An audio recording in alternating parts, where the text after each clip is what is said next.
From escalating the conflict in Yemen to rounding up and detaining his fellow princes, Saudi Arabia's crown prince Mohammed bin Salman has been called both ambitious and reckless. In this UpFront special, we'll ask a prominent US congressman why he thinks the American government should stop supporting the Saudi-led bombing of Yemen. And in the arena, we'll debate whether the crown prince is bent on war with Iran.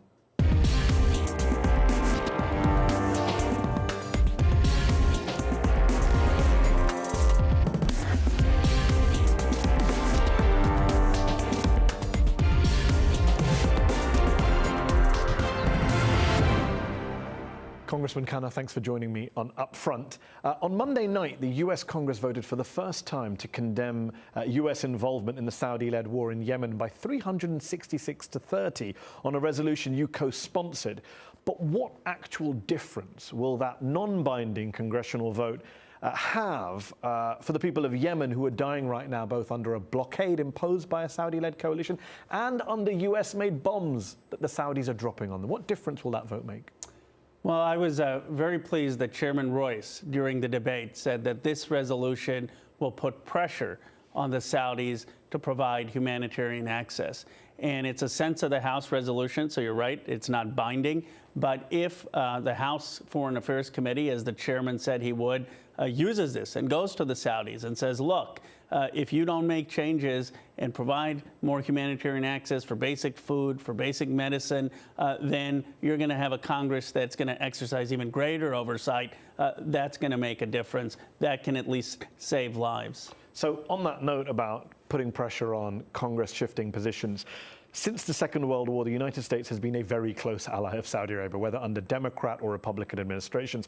But is it fair to say that there's a split right now within the US government between a Trump-led White House, which is 100%, 110% behind the Saudi Crown Prince, Mohammed bin Salman, MBS, and a Congress, a Republican-led Congress, in fact, that is growing more and more skeptical of this alliance with Saudi Arabia, at least in terms of arms sales, the military component of it?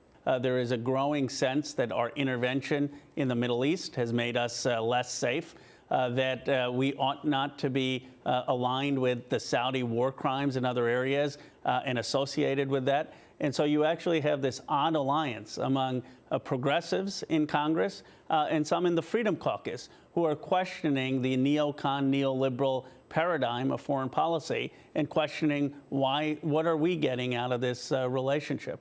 You briefly served in a previous US administration, the Obama administration, which backed the Saudi war on Yemen, which long before Trump arrived on the scene, the Obama administration was providing refueling to Saudi jets, targeting assistance, arms sales, diplomatic cover at the UN. So the Obama administration, your party, the Democrats in general, they don't have clean hands when it comes to Saudi Arabia or the war in Yemen, do they? Right. I think he was morally conflicted. It was not something I agreed with. I mean, it's a decision that I have said was wrong. I don't think it had the Trump level of enthusiasm, and Obama always had this sense. Yes, but if you're a Yemeni being killed by US-made bombs dropped by Saudi or UAE jets, you're not going to say, well, these bombs are less enthusiastically dropped under Obama than they were under Trump. True. You're still going to lose your life as a result of President Obama or President Trump. True, but I think that the bombing has escalated a great deal, and that civilian casualties have escalated, and the blockade has been strengthened. And so the humanitarian crisis, I think, is of a different proportion than when President Obama left office. That said, I'm not trying to say that the decision that President Obama made was right. I think he was talked into, or his administration was talked into this view that we have to view Saudi as a counter to Iran. And if we're bridging relations with Iran, then what are we going to do for Saudi Arabia? And I just don't see the world that way. I think it was a mistake to back that war? It was absolutely a mistake. So today, do you believe the U.S. is complicit in Saudi war crimes in Yemen? Today, I believe that we are aiding Saudi Arabia in Saudi Arabia's committing war crimes. Do you believe that was the case under President Obama as well? I imagine that Saudi was still committing war crimes, but I don't think it was at the scale that it is today. And I think if President Obama were in office today and he saw 1 million people who had suffering from cholera and the Saudis closing the ports, closing the Sana'a airport, not allowing chlorine tablets to get into civilians, that he would be outraged and he would put pressure on the Saudis. The Saudis would say that over the decades they have been a loyal friend to the US. They've helped provide stability in the region, make sure the oil keeps flowing, provided intel on terrorist groups, invested in the US economy, and so their US critics, people like yourself, are ungrateful or unappreciative of that relationship. Well, first of all, 15 of the terrorists who attacked us come from Saudi Arabia. Wahhabism is one of the largest exporters of violence and non-pluralism to the world. There are ties between Saudi Arabia and terrorist groups. So to argue that they've been a voice for peace or a strong ally is very questionable. I think what they say is that they are a counter to Iran, and they are a counter to Iran's dominance in the Middle East, and that's usually the argument they make. And I just don't view the U.S. engaging in balance of power politics as something that has helped. Why do you think the U.S. is so close to Saudi, not just to Saudi Arabia, but all of the Gulf kingdoms, none of them democracies? Is it just the need for cheap oil and gas, or is it something else? Is it something more? I think it goes back to the Kissinger view of realpolitik, balance of power politics, even in Europe. And we say if there's a rising power, we need to check that rising power. That's the essence of balance of power politics. And it's gotten us into trouble when we armed Saddam Hussein because we feared Iran. I mean, there's almost this single focus on making sure Iran isn't dominant in the region. And we view, I think, Saudis as a check on Iranian expansion. Given the strength of the pro-Saudi lobby here in Washington, D.C., is there any chance that these congressional votes critical of the kingdom, the lawsuits against the Saudis by the 9/11 victims, the much more critical U.S. media coverage of the kingdom in recent years, that any of that will actually translate into a more tougher stance by the U.S. government on the issue of Saudi Arabia? I do. For the first time, the military realizes that Congress is really scrutinizing what's going on in Yemen. I think there's no longer this carte blanche. And now the chairman, Ed Royce, who is a hardliner on Iran, for him to go on the House floor and say this resolution is going to give us leverage to make sure that the Saudis are at least providing humanitarian access leads me to believe that behind closed doors, some people are going to say to the Saudis, look, we have had your back, but if you continue to embarrass us by creating appalling headlines of 900,000 folks and kids with cholera, you're going to lose public opinion. There's been much talk this week of conflict and crisis in the Middle East, especially with the resignation of the Lebanese Prime Minister, allegedly on the orders of the Saudi Crown Prince, the rocket attack on Riyadh by the Houthi rebels in Yemen, who are backed by Iran. If the Saudis and/or Israel decide to launch an attack on Iran, what should be the U.S. response in your view? We should condemn it, and we should certainly not come to their defense if they are perpetrating an attack on Iran. I think that would be a declaration of war on their part, unjustified. There would be U.S. allies who would then presumably be under counterattack from Iran. You're saying the U.S. should not come to the help of its allies if they start a war with Iran? Certainly not Saudi Arabia, no. I don't think that because it would be not a just war. And we've had precedent. You'd protect Israel, but not Saudi Arabia. Well, it depends on it depends on what the response was. I mean, obviously, if Iran starts to say we're going to annihilate Israel, then we have to defend it. But I don't expect that to be the response. I expect it to be proportional. And I don't think Israel will go and start declaring war on Iran. I think their cooler heads and savvier heads will prevail. And we certainly would not condone a strike on Iran by either Saudi Arabia or Israel. And do you worry about a war like that happening, given recent events? How worried are you? Well, Salman strikes me as not smart. And, you know, Napoleon once said worse than a crime is a blunder. And Salman strikes me as a blunder. You're talking about King Salman or his son, Mohammed bin Salman, the Crown Prince? Yeah, the Crown Prince. Yeah. And so I worry because he doesn't have... he's not judicious and he's not prudent, and he may do things that ultimately aren't even in his country's interest, which usually cause war. And that's my concern. But it would be utter folly for him to start a direct war with Iran. And one last question. You, like many people in the West, have criticized the Saudi ruling family for its lack of democracy, lack of transparency, its failure to guarantee gender equality, minority rights. But don't you have to be careful what you wish for? Many would say that if this Saudi government were to fall, were it to be toppled from power, it might just be replaced by something more extreme, more brutal, more anti-American. Well, I think this is the type of thinking, though, that has gotten the United States in trouble, this idea that we can somehow manage populations and install our own in our own governments. But I think that what would happen if we didn't intervene there would be a sense by the people that the United States is not a cause of their suffering or a cause of interventionism that they resent. And I think having a more restrained foreign policy, speaking out about human rights. I mean, if there was a change of a regime in Saudi Arabia and they were still oppressing women or they were still committing war crimes, we should continue to speak out and speak out with moral clarity. But I don't think we should be in the business of determining regimes in foreign countries. Congressman Khanna, thanks for joining me on UpFront. Thank you. It's been called Saudi Arabia's Game of Thrones. Under the leadership of Crown Prince Mohammed bin Salman, the Kingdom of Saudi Arabia has arrested dozens of top officials, from princes to ministers to officials in the armed forces, in what the Crown Prince is calling a crackdown on corruption. His government has allegedly detained both the president of Yemen and the Lebanese prime minister, and there's even talk of Saudi Arabia joining with Israel to attack Iran.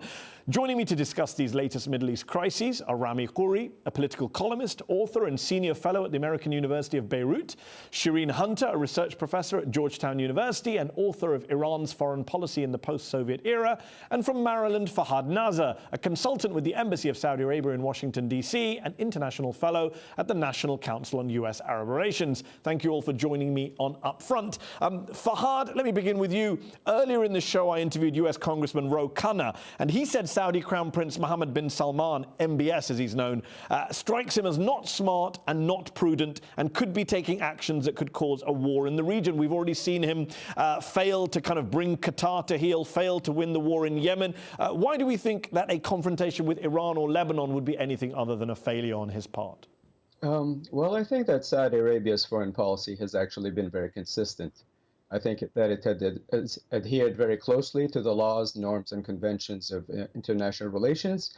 At the same time, I think that Saudi Arabia feels that it is more than about time that the international community starts paying much closer attention and starts to hold Iran specifically as the main state sponsor of terrorism in the region and in the world, as well as some of its many proxies in the region, Hezbollah, the Houthis, and others.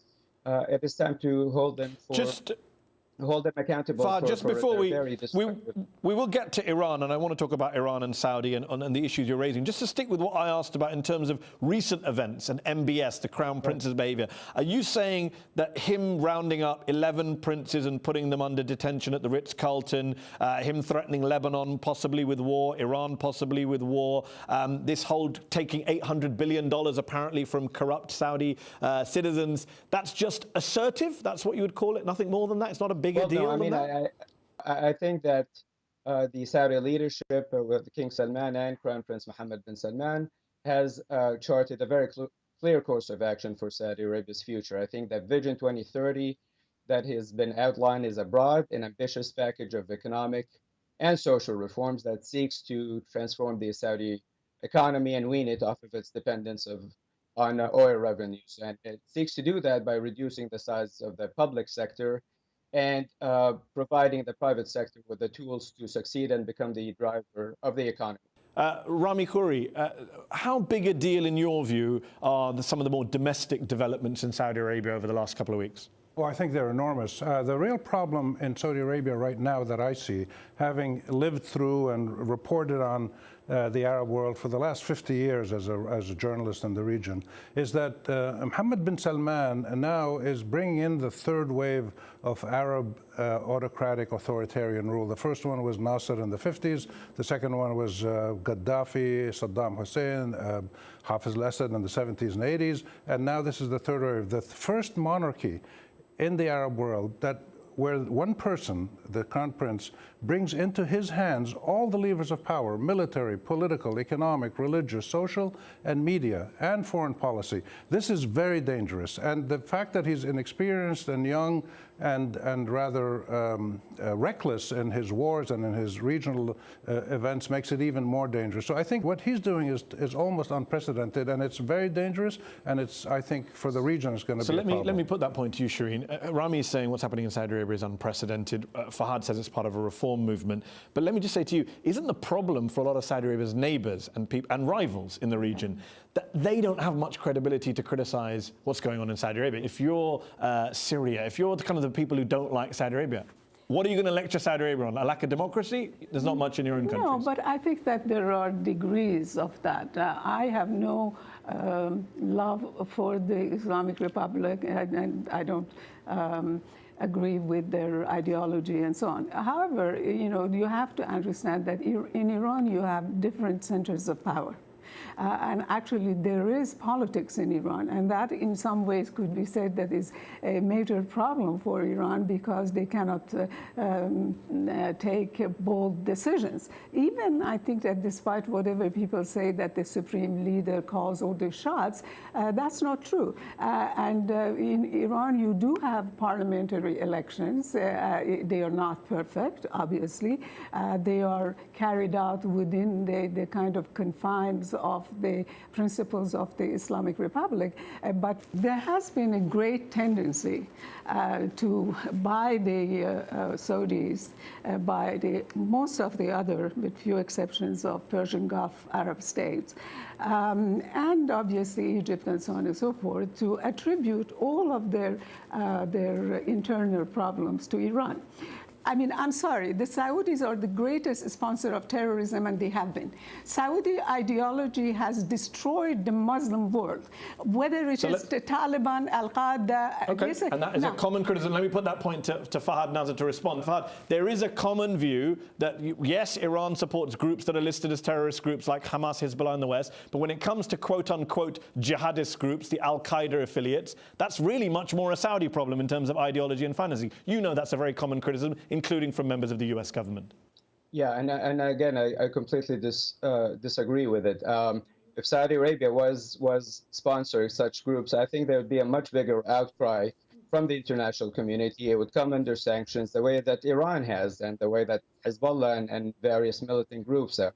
I don't think it's by accident that Iran finds itself in the position that it does. It has become an international pariah. It's become isolated. It's become subject to sanctions from a host of countries around the world. But Fahad, the Saudis lost a pretty big vote in the US Congress on Monday night. You talk about pariahs. The US Congress voted 360 to 30 to say that the war in Yemen is not authorized, that the war in Yemen is starving people, that the war in Yemen is causing a crisis in the region. Up to 130 kids a day are dying in Yemen as a result of a Saudi-led blockade and bombing campaign. You talk about being a pariah. Yemen has made Saudi a pariah, even amongst many of its Western allies. Generally speaking, the war in Yemen began, I mean, it's a civil war at its core. The violence began months before Saudi Arabia was invited, received an official request from the internationally recognized government of Yemen to support it. And there is this perception that Saudi Arabia is preventing the delivery of humanitarian aid. That is simply not true. Okay, but that's what leading human rights groups and UN humanitarian officials are saying. So they're all lying. $7 billion worth of aid, humanitarian aid in the form of food, medicine, support to the central bank, to Yemen. Just in the past 2 years, it has cooperated very closely. So everything's fine in Yemen. People are calling it the world's worst humanitarian crisis. You're telling us money's getting through, things are good. Things are going through. No, things could absolutely improve. But like I said, this is a civil war. It began when the Houthi rebels took up arms against the internationally recognized government of Yemen. It will end when those same groups put those arms down. So here's the situation that we're hearing. When the U.S. uses drones to kill people all over the world, it's legal. When Israel bombs the hell out of Gaza and imprisons 10,000, 15,000 Palestinians, it's legal. When the Saudis make the greatest catastrophe in Yemen ever, it's legal. When Sisi puts 40,000 people in jail, it's legal. It's all legal. It's all legal according to the rules they wrote. And they're unelected, unaccountable. They deal with non-participatory political systems. It's incredible. So what we're dealing with is a growing fraternity of authoritarian tyrants who are now directly chromosomally linked to the United States leadership. Where does it lead? Where does it lead, Rami? Where does it go? What happens next then, if that's what you're saying is Well, developing? I think we can see in modern history, especially in the last 15, 20 years, when the pressures build up too much on ordinary citizens, they push back. And so the systems that we have in the Arab world, and I'm talking about the Arab world now, Iran, Turkey, Israel are different, are building up pressure again with massive, massive amounts of disparity and poverty and marginalization and powerlessness. It will manifest itself again as it did 6, 7 years ago in the uprising. You think we're due another Arab Spring? Well, we'll have something. We don't know what it is. The difficulty is when you have the American government and the Russian government and externally other powers like Iran, like Turkey, like some of the Europeans, actively supporting these regimes, it's very hard to change them until the pressure gets so big that they implode from within. And Rami's warning about kind of another Arab Spring, another revolt. What's your concern in terms of, in the coming weeks and months, about conflict in the region? Are you worried about a new war in the region? Because I am worried about, to be honestly, I'm very worried about. But if I might, I know that I just want to say is that we have to be a little bit clear about terrorism and international terrorism. I do not consider Hezbollah a terrorist group. Hezbollah is what, if you don't want to Palestinians to have any right, of course you can call anybody that supports the Palestinian right a terrorist. Hamas, in my opinion, is not terrorism. Okay. Hamas, you know... But you're aware that Western governments, Arab governments, and Arab governments consider these groups to be terrorist groups. I understand, but simply might does not make right. I mean, if the American media is the loudest or the others have most money, that doesn't make them that they are right, morally or otherwise right. The fact is Iran is paying the price of supporting the Palestinian rights. If I were to advise the Iranian government, I would say let the Arabs resolve their own thing. Iran can never do right by Arabs. The thing that Saudis don't know, the minute Iran is cut down to size, Israelis are going to turn. They are not going to allow Saudi Arabia I'm going to come back to that point. Emerge as the hegemon of Middle East. Fine, it's an interesting point about Israel side. I'm going to bring in Fahad in a moment to respond. But Rami, I just want to ask you this. When you hear the kind of, when you hear sitting in Lebanon, perhaps, when you hear the Iranians say the Saudis are interfering and sponsoring terrorist groups abroad, and the Saudis are saying the Iranians are sponsoring terrorist groups and meddling in the countries, from the perspective of Lebanon, which, as you said earlier, has been interfered with by many other powers in the region, how do people on the, say, ordinary Lebanese people and other people on the quote-unquote Arab street view these two regional powers both accusing each other of meddling in sovereign nations? Well, they kind of look at it as political entertainment. They read it in the papers, they watch it on TV, they know the reality. They know that they're both lying through their teeth. They all intervene in other countries. The Saudis for decades and decades have been promoting hardline Wahhabi Islamist doctrines all over the world. The Iranians have been all over the place doing whatever they can. This is what countries do. The Iranians just do it better than the Saudis. That's the problem the Saudis have. They're incompetent at statecraft and they're amateurs at diplomacy. Fahad, right now, this week in the news, we saw the head of the Israeli military being interviewed by the Saudi press, the Grand Mufti of Saudi Arabia being invited by the Israeli government to Israel. Israel and Saudi Arabia co-sponsoring a resolution against Syria at the UN Human Rights Council. There does seem to be this new close alliance between Saudi Arabia and Israel, possibly driven by their shared hatred for Iran.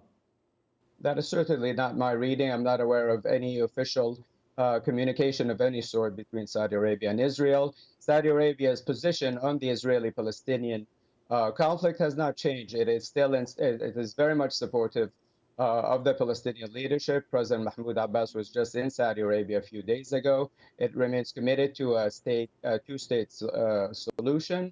And it has said correctly that until that conflict is resolved, that the region will not enjoy any semblance of stability. So you're saying there's not a new rapprochement between Saudi Arabia and Israel? You're denying what we're all seeing in the news every day? That is my reading. Just because Saudi Arabia and Israel are concerned about Iran's very destructive role in the region, that does not necessarily mean that this is an alliance. It's a shared concern that is It's a shared concern, not an alliance, Rami. An alternative reading that I would offer from the region and watching these two countries and having been to both of them and followed them closely, is that political Wahhabism and political Zionism, not religious Wahhabism and religious Judaism, but political Zionism and political Wahhabism have been the two most radicalizing, destructive and disruptive forces in our region for the last 70, 80 years, along with foreign militarism and Arab autocracy. You put those four things together, and this is what we get. The most violent, unstable region in the world, which is getting worse and worse and worse. Shireen, last word. Yeah. Well, I think that what Prince bin Salman, which it seems to me, frankly, he has one biggest problem. He was too much spoiled by his father. He thinks that the world is like his palace in Riyadh, and daddy is going to do this, and daddy is going to give him. He is going to realize that the outside world is something completely different in ways that he cannot even imagine at the moment. We'll have to leave it there. We're out of time. Fahad, Shireen, Rami, thank you so much for joining me on the show. That's our show. Up Front will be back next week.